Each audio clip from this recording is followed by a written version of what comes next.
All right, it's now time to tap our way into the next segment. Welcome to Popcorn Talk, featuring movie discussion, news, and interviews.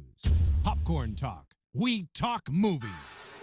All right, you guys, welcome back. These were my tap hands for this. Welcome back on into The Point with Kristyn Burtt, of course, presented by Dance Network and Popcorn Talk. And we are presenting all of the eliminated contestants from season 15 here at So You Think You Can Dance. And right over here next to me is Evan DeBenedetto. Yes, hi. How are you? I'm good. How are you? How are you feeling today? Well, you've had like a moment to kind of like breathe. Does it feel real that any of this happened? You went from Academy to live shows. It kind of was just thinking in the second week that I was on the show. But now I'm just grateful that I got to, be a part of the So You Think family, and I did it. You know what I mean? I was on the show. I got to perform in front of a live audience. It was a great experience. You got on that stage. Yes. You worked with Travis Wall, Chris Scott. Like, you worked with Emmy winners and Emmy nominees. Yes. And this is a big deal. And, I think people feel like I'm off the show, but hello, no one can take it away from you. You've been on the show. You are part of the family. You're going on tour. Yes, we're going on tour. I'm so excited. This is really exciting. And this was your second year auditioning. Yes. So you made it very far last year. This was kind of interesting, too, because you were part of season 14 all the way. It was you and Lex on Team Gaby. Yes. What do you remember about that final dance? It's the dance-off, I always like to call it, because honestly, it could have gone either way. If she wanted to go like true tap, it was Evan. If she wanted to go, okay, well, let me just see, it could be, Lex. Yeah. I think that process was super difficult because I'm versatile and tap was my main strength, but he's also versatile and contemporary is his main strength. So it was like, which way is she going to go? But me and Lex have been friends for years. So it wasn't kind of like a competition. It was just like, supporting each other more. May the best man get it this year. And so after that experience, because it's always a great learning experience, did you know for sure if season 15 gets picked up, I'm auditioning again? I was kind of questionable going into it at first because I live out here in LA now. So there's other opportunities that I can get. So I kind of was just taking it day by day to see where I was. And when the auditions came up, I wasn't doing anything at the moment. So I said, yes, I want to audition again. And luckily it turned out great this year. But you auditioned in New York, is that correct? I auditioned in New York, yes. Any sort of strategy on that? Well, actually, when the LA auditions were, I was in Japan. So I had to audition in New York. So to fly out to New York. Sometimes people do it as a strategy, too. They do it first because in their head, they think there's more tickets to the Academy. Yeah, and it was nice, too, because obviously I live in Connecticut, so my mom and sister got to come to the New York auditions, because if I did it in LA, they probably wouldn't have flown out, so it was nice to have that support there. Oh, I love that. It actually matters. Family support really matters, and I was able the first week, I was behind your parents and everything else, and it's really special to see the parents' reaction and how proud they are of all of you. It's going to make me cry because it really, honestly, it's one of those things. It's so nice to see. Honestly, I don't want to cry over parents, but I really, and they take it to heart when they see the panel and what they're saying to you because they know how hard you've worked. They've spent all this money. They've driven you to lessons. They've been there through every injury.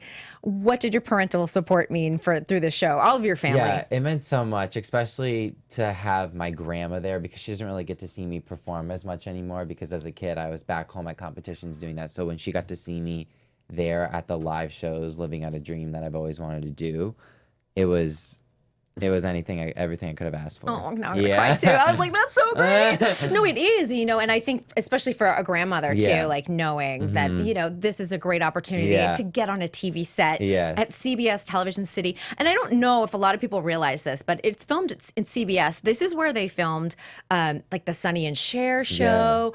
What else am I missing? Carol Burnett show. They used to be in the studios across from each other. Now you've got juniors taping across from So You Think. So I just think the whole like history of it all is super cool. Yeah. You come out of the Pulse, and I told you I wanted to talk about this because you're one of their proteges. I've had Kevin Fry on here with Josh Price, who's one of their current proteges, and he's on World of Dance with S Rank. Talk about what that program does, because it is amazing. Incredible. I would definitely not be the dancer I am without the training that I received at the Pulse. I started around 13, 14, and I just kept going every year, and I eventually earned the title of Elite Protege, where I got to assist those incredible choreographers. And that training is so intense. You are on stage every second, picking up choreo as quick as you can, and the pressure, especially Brian Freeman's the creative director, and he's tough, but he's very tough. They really prepare you for the real world if you want to be a professional dancer. So I literally am so grateful for the Pulse, and it's not even just about dance, it's a family for sure. Like all my friends out here from Pulse, just everyone, it's just a huge family, and I love it so much. Can you talk a little bit about the not just besides the mentorship of it, they expect you guys to act as role models for all the kids that are coming through here, and they will call you out if you're like showing up late or not acting the way you're supposed to. Yes.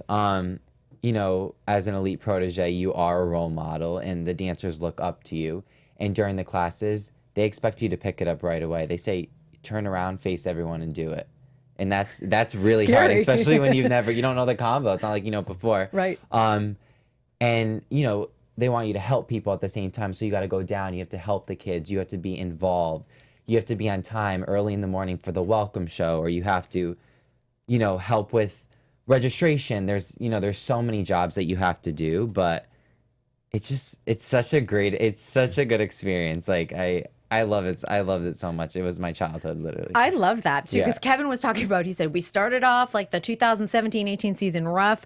You know, Josh was one of the elite proteges and no one was responding to emails, I guess. Everyone was ignoring him. He's like, I expect you to answer my emails. And I thought that was great because honestly, on my side, sometimes I'm like, hey, we'd love to have you on the show. And then I get silence. And I'm like, it's actually a part of your business, being able to respond to whether it's your agent or your publicist or anything else that goes on in your career.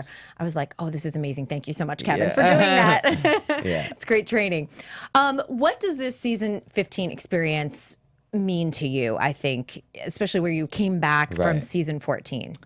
Can you sum it up in words after 24 hours after everything? Exactly. I would say that I'm super proud of myself because this is definitely a tough process. And I would just sum it up that I've grown as a dancer, but I think I've grown more as a person, even though it wasn't like the longest time I had on the show. But I think throughout even the academy and the live shows that I did, I really grew as a person because I kind of struggle a little bit with like the emotional side of things when I have to dance. But I think that Travis piece really helped me find myself, and even just everything that I went through throughout the weeks. This wasn't an easy week for either of you, and I mean honestly, I don't think that we should sugarcoat it because I think it's one of those things that anyone who watches a show needs to understand that you guys go through the ringer through it all because you do have to dance and you have to learn. Yes. And you guys were coming off of some judges' comments, and I've been honest about this. I thought a couple of them were mean, and I'll say it, okay? I'll take it because, and I'm not the only one that feels that way. You know, Travis has spoken publicly about it. I was pulled aside by somebody else who had some questions about how they thought it was all playing out, and I said, I will tell you how it's coming from my perspective because I'm in your corner, you guys. Yeah, thank you so much. So I'll call it out because you guys can't, and it's it's tough. I mean, how did you deal with that? Because I think that's important. It was tough. I mean, especially this last episode, I had a little breakdown. I didn't want to have a breakdown, but it's just so frustrating to think you're doing so good and you think you're doing great and you just keep getting like a bad critique. It's like, what am I doing wrong? Especially since they've loved me from the beginning. Like I never got a bad critique. Everything was so great. You're so versatile. You're so whatever. And then I get on the show and it's just like, oh, this is not enough. This is not. And I'm like, all right, whatever. I'm just going to keep doing the best that I can. And that's all I can do. But especially in that hip hop, I thought literally I did the best that I could and gave it all and it wasn't enough. And then I was just like, oh, you know, this last routine with Travis, I really got to pull through. And I think I did, but. You did. And Travis felt it. Travis felt it. And if you have the opportunity, like I tweeted out the link to the Travis one, he really felt like he wanted to give you guys a great routine because he wanted you guys to go out on that stage, feel really good about it. And he thought that that's exactly what you guys accomplished. Great. Yeah. That makes me proud because I was definitely getting him was like a dream come true. But of course. I wanted to make him proud because I know like he's on I look of him as like he's up here. So I always really I can't believe Travis Wald knows my name. And do the best and do the best that I can. So if he was happy with it, that's good. Yeah. And, you know, he does understand. You have to, you look at the Twitches and the Travis, they do understand from the contestant perspective the stress that you guys go through. And it's not easy. So it's easy for us as, you know, couch potatoes being like, well, they should have just done that. Right. They should have done that. Why didn't they do that? Exactly. And it doesn't work out that way. And I think, so it's sometimes that's why I like to reveal some of the behind the scenes, because the more that the viewer understands, the more that they'll understand what you guys are going through. And it's not like revealing everything about the show, but they are there to produce a TV show too. Exactly. They've got to make dramatic TV. Yes. I mean, that's the one thing too, coming onto the show, I was like, I might not be the most dramatic person or like crazy, but that's just not me. And, you know, I'm grateful that they love my dancing that got me enough to be on the show. But I think maybe my personality, like, not that I don't have a personality, but it might not be as strong as the other contestants. So, but you need to be authentically you. Exactly. You don't so need I to just be this. I'm going to create this dramatic personality in this storyline. No, that's not what it's about. So. Exactly. You've worked with and studied under some really great tap masters, and I was super excited when I saw Michelle Dorrance on your list. Yes, I love Michelle Dorrance. Yeah, tell us a little bit about her work, because I've been trying to like throw her name out there a little bit more and get people excited about her work. She has a really amazing piece featured with Tyler Peck in Ballet Now, which is on Hulu, and so if you guys have Hulu, check it out. But she's incredible. Yeah, she's one of the best female tap dancers in the world. She literally is. She is so smart at what she does. It's insane. And it's not like her style, it's not only tap, she has like a modern feel to her when she's dancing. Like, it's just so crazy. And she's known me since I was young, probably since I was like baby Evan. Yeah, like 10 or like 11. And I would always do tap festivals growing up. So I got to train with top tap teachers, which was awesome. And she would always call me Harry, because she thought I looked like Harry Potter when I was younger. But I love it. It was just so funny. But yeah, she's just a great mentor. That is good to know, because like, there's so many great ones. Chloe Arnold, you've worked with. I love Chloe Arnold. She is so Emmy fun. nominee this year, by the way. Yes. Yeah, I love her too. Yeah. Is there any sort of tap idol that you do have? Like, could be current, could be. I think Jason Janis. I don't know if you know that. I don't know. He is incredible. Jason Is Janis. he based out of LA or New York? Yes, LA. LA. Yeah. All right, good to know. He's on faculty at Radix. Okay, great. That convention. He's a tap teacher there. So, but I've known him. And it's so crazy. I've known Anthony Morgerato for some time. He used to come to my studio when I was younger. I love it. So it's like kind of full circle when I got to, you know, perform a piece for him at the first live show. He's a master. I love watching his work. It's just, he's so unassuming, and then it comes in with this incredible piece, and I'm like, where do you come from? I love this. Yeah. I love that aspect of him. We talked a little yesterday in the press line about you really wanting to do Broadway, and your dream show was Hamilton. Yes. So do you think post-tour you'll wind up back in New York, or are you going to stay in LA? What's your thought on that? I don't know. You know, we'll see what comes up after, you know, the tour, or even after just right now, you know, anything could pop up. Can I throw you a tip? Yeah. Yeah, I'm going to throw you a tip. Spencer Liff. Yes, Spencer. Yeah, you know Spencer Liff. He is directing Singing in the Rain at La Mirada this spring out here in LA. So he's directing and choreographing, and he said he wanted to get a lot of the So You Think kids to work on the show. So I'm just throwing it out to you. You let your agent know that you want to audition for that, because you sing, you tap, all that good stuff. So I'm like, here's your tip. Yes. And if you get it, you better remind me and tell me. I'll come and see the show, and I'll be like, remember when we talked about this? Yes. Yeah, Spencer's awesome. You know, have you worked with him in the past? No, I haven't. But you know, every time I see him on the show, he puts great work out. He's got Head Over Heels on Broadway right now at the Go-Go's, so it's kind of incredible. Do you have sort of outside of Broadway? Do you have a dream project? Yeah. No, I don't really have a dream project. I really just want to do everything I can in this world. I want to do music videos, which I've been able to do. I've been on tour before. I've got to be on So You Think. Yeah. And then Broadway is something that I really want to check off my list too. So I think that's really the goal right now. Yeah. How about, let's talk a little bit about tap, because I've talked a lot about this in relation to World of Dance. And sometimes I get frustrated at World of Dance because I'm like, you're not really judging tap for what tap is. Yes. Okay, I'm not the only one then.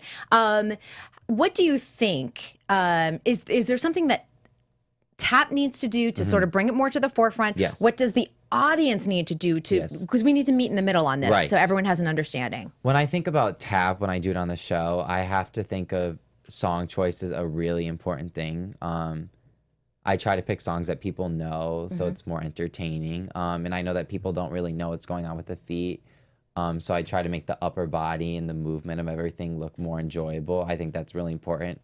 And, you know, Jeff always said that as a tapper on the show, it's from the waist up. He's listening below, but it's from the waist up. That's a really good point. That's something that you need to really focus on when you're tapping, because people don't really know tap. If, you know, it's just not something that people know. As long as you're moving your feet, they might think it looks great. But if your upper body is not doing anything in your face, then there's nothing happening. Really they're not understanding.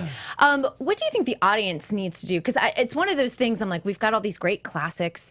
You can go all the way back to like a Gene Kelly, but you can look at the Nicholas Brothers. You can look at Gregory Hines. Everything's out there on YouTube. What is it to get a modern audience really interested in tap? Because there are wonderful things going on. Like we mentioned, Michelle Dorrance and Anthony and Chloe, and we do see it on the show. We've had a tap winner with Gaby. Yes. I don't know. I think tap is just so cool. I don't know how to like answer that question. I have an appreciation for it because I know how I'm terrible at it. I can't. I studied ballet. I did try and take tap for a couple times, and I probably took like 2 full like school years of it. But syncopated rhythm is extremely difficult for the way my mind thinks. I like to count. I have a very linear brain. And I like to just count in eights, and that's it. I don't want to do 1 E and or anything like that. 1 E and a 2 E or you know what I'm talking about. It's so hard, but I love it. There's such a joy to it. I love hearing the sound of it too. There's something so addicting about tap will help you in every style, I think, because when I started as a tapper, and it's literally helped me with my musicality and timing with every dance style that I do. So I think it's something that everyone should do. I think it's funny because sometimes in the past so you think they've been like, well, we need to see you in choreography to see how well you dance otherwise. But I'm like, tappers usually have some pretty good technique. I mean, if you go back and look at some of the tappers we've seen on the show, whether it's, Aaron Turner or you or Gaby or Zach Everhart. I mean, really? Did we really need to? Even little Emma Hellenkamp was adorable in other styles too. So it's. I think that's funny because I think most of you guys are cross trained. In this day and age. It's kind of crazy because as I was younger, I was always a tapper. That was my main thing. I always did it. And as I got older, I really started to train in other things, like when I did pulse, because I loved everything. I just don't want to be a tapper. I want to be a dancer. But tap is something that is my specialty, so that's why I went on the show. It's because what I really love and stand out in. But yes, I am trained in everything, and I know it's like the little let's Mythbusters. Like let's talk about that. Did you watch So You Think growing up? Yes. What was your season? That was the one you're like, I love this season. I love this cast. Probably Janine's year. Oh yes. Is she one of your favorites? I always like to hear who people really idolized. Who do I idolize? I love Janine, but I just remember that year so much, so vividly. Who do I idolize on the show? Let me think. Kayla Radomski was great. I love Kayla. Kayla's a beast. Yes. I'm always like, I went to Jeff Thacker at the LA auditions, and I'm like, who are you bringing in for All Stars this year? How about Kayla Radomski? Like, that was literally in one sentence, in one breath, I told him. He's like, I don't know, we'll see, you know. She's fantastic. She's great. And you had the opportunity to work with whom I think is one of the greatest dancers to come out of the show, Allison Holker. That was awesome. What a great contemporary piece that you got in that. It was great, obviously, to work with Brian. And he's known me, but that doesn't matter because it's different. He had to really pull something out of me that the judges needed to see, that he knows where I could be. And that's what he did. And I got to have Allison, who's such a force. This is the one thing with Allison. And guys, you have to remember, she goes back to season 2. She's dancing better than ever. You have to match Allison. Otherwise, she will out-dance you on that stage. Right. On the Oscars stage, by the way. You have to dance really big. I don't think people know how big that stage actually is, too. That stage is huge. Yeah. Did you feel in that moment that you had nailed a position on the top 10? Or did you feel like, I don't know? I think my performance was great, and I got really good critiques, so that helped. It wasn't like I really was questioning, like, I didn't get good critiques, so I don't think I'm going to get in. I just was thinking, No, I really think I did great throughout the You whole thought you week. got it. I thought it was my year, yeah. That's good. That's good. I like that because I think some of these people are like, I just don't know. But I'm like, I like to hear sometimes when people are like, you know what? I showed up. I showed up better than I did even last year. I kind of knew what to expect, but I also showed them that I'm confident and ready to be on the show. Exactly. If you encounter another young dancer, what would your advice be for them who, you know, they want to audition for season 16, 20, whatever season we wind up with? Like I said, don't be anyone you're not and be yourself. I never tried to be anything that I wasn't, and it got me onto the show. Yeah, and I would just say train in everything because that's what you need to do when you're on the show. So I'm thinking be now, as versatile as you can. Hello, everyone. Start training in tap. I don't know if that's going to show up in season 16, but yeah. Who knows? It could even show up now this season. They could give two random people, two people that don't even tap. Who knows? You know what I mean? You don't even know. Because they threw it out there. They threw it out there. So I know, and the judges were like, "Well, we asked, you know, hip hoppers to do ballroom." I'm like, "But the hip hoppers know now to train for they ballroom." know that. So exactly. Now I feel like, okay, everyone, start going to I your heard tap ballet class. could be coming out. Like, Ooh, like they're throwing clogging. Like, you know. You don't know. Hey, we had Steppin' and Strolling last night too. Yes. And you know that not easy. I wonder how you would have done with Stephanie. You probably would have I nailed think it, right? I like doing that. Yeah. I was like, you would have gotten that. You would have been like, I got this. Yeah. Amazing. Well, thank you so much for Thank being you here. so I know much. it's been like a whirlwind of a Yes. couple of weeks. I hope you got a great nap, a great meal, and we're gonna see you on tour. I will be there. Yes. As I said, December 3rd at the Dolby Theater, which is also my birthday, by the way. So I will be celebrating big time with you guys. Great. But tour kicks off in October. Yes. Anywhere near your hometown, by the way? Yes. I'm from Connecticut, and we're going to Mohegan Sun. So. You're going to have like that big cheering crowd. Yes. Your whole studio will go. That's Yes. amazing. If people want to follow your journey posts so you think you can dance, where should they follow you? Yes. At Evan DeBenedetto, Instagram, at Evan DeBenedetto, Twitter, and then my name, Evan DeBenedetto, Facebook. Fantastic. I love it. Straight across the board. You've got it all going on. Thank you so much, Thank Evan. I you. certainly appreciate it. Of course. All right, you guys.